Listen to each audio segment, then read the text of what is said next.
Alright, so I wanted to make a video about, another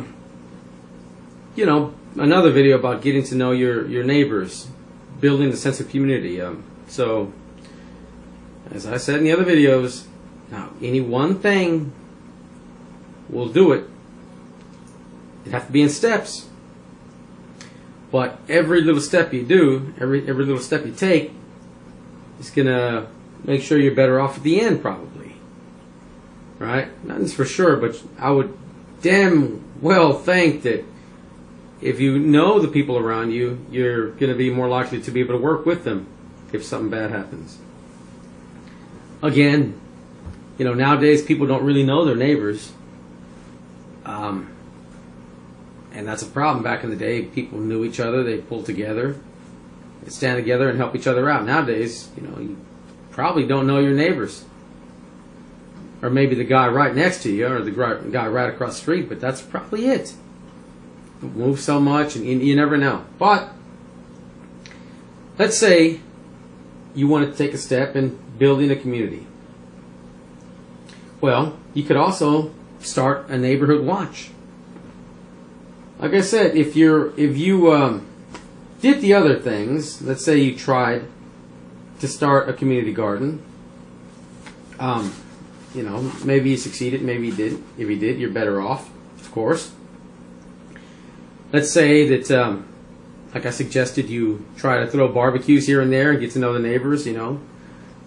If you did succeed in that community garden, well, then you'd have fresh vegetables that you guys could get together and grill up, make kebabs and stuff. But you guys that are hunters, make some venison and boar kebabs, I guess, with the veggies you grew, and get people to kind of get used to stuff like that. Or just hey, you got to rotate things out. Let's say you got something in the freezer, you got something you're going to take down. Like, hey, you know what? Let me go ahead and use this. Make kebabs or something out of that. Just to get to know people. Because food, beer, that brings people together. It always has, and I'm sure it always will. Well, what can you do now? You can probably start, getting in shape with them. Physical fitness is going to be pretty damn important in shit hits the fan. I've seen videos where, there'll be guys with bug out bags, 60, 70 pound bug out bags, like, and they're pretty big guys, and, I mean, how do I put it? They're not going to be able to physically do it. You listen to them say, well, the military has these bags, they run around with 80 pound bags, so I can do it too. I'll do what I have to. Yeah, no, man. Those guys train every day, right? They're conditioned. They're fit. They can do that, right? They train constantly. They're not, really big guys that obviously don't do cardio. You're gonna have a heart attack. You're gonna have a stroke, in the sun, in the heat, or die of dehydration if you just all of a sudden, let me try to take this and hike with this big old bag. And you better plan on walking because, vehicles are going to break down or run out of fuel or something. So at one point or another, you'll probably be on foot if you're making long distance traveling, to get somewhere or something. I don't know. So you better be able to carry most of it on your back. And that's just the way it is, man. You can be a mechanic, but, there'll be some things you can't fix without tools or replacement parts. And assume you don't have a truckload of parts with you, well then, you might run out of replacement parts or you'll not be able to fix it. So, be ready to be on foot. Now what can you do? Like me, I used to love to running, man. I'd go, I'd jog at night. I don't see how some of these people do that shit in the sun, man. I guess in shit at the fan I would, but I hate doing that. Right?